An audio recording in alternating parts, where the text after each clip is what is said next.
had a neurologist yell at me because I was advocating for the patient, and he's like, "Well, I don't understand what you guys are doing. Like, what are you doing? Selling supplements? Like, why do you do it? What are you, just a therapist?" Like, just totally trashing the field, trashing what we do. Right. And there's a lot of this, like, you do this, therefore it's not real, and you're in it for some other Oh, reason. When yeah. it's like, no, we are putting people forward on healing journeys, and we're trying to take the toolbox that we know that has been handed down over generations for thousands of years from very gifted people, Yeah. and trying to help modernize it in a way that is practical and realistic, but still within the, rough framework of science. Yeah. But I'm going to ask you, as a fellow physician and probably a fellow witch, is science everything? The way we understand science today?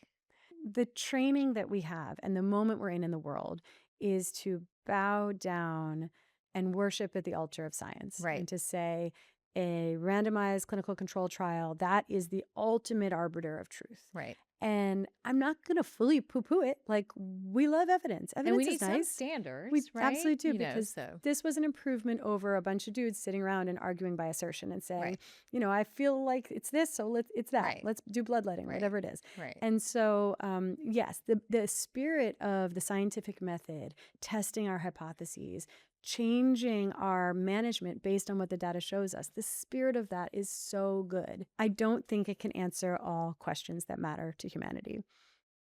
And I also think that we are too reliant on it. Mm, And I am always going to, I'm playing a long game with this, because I'm going to keep trying to keep buy-in, because I understand the cultural moment we're in, right. evidence-based. So like my book, which is basically trying to say, like, there's this whole other way of bringing truth and information forward that's not just the scientific method. There are like 400 scientific citations in this book, right? So I'm Mm-hmm. still going to point to the data, but I'm also trying to help us see that that is not our only measure of truth. Mm, It's not our only measure of reality that is useful. And I think for women in particular, we've had the experience of having our subjective anecdotal experience dismissed.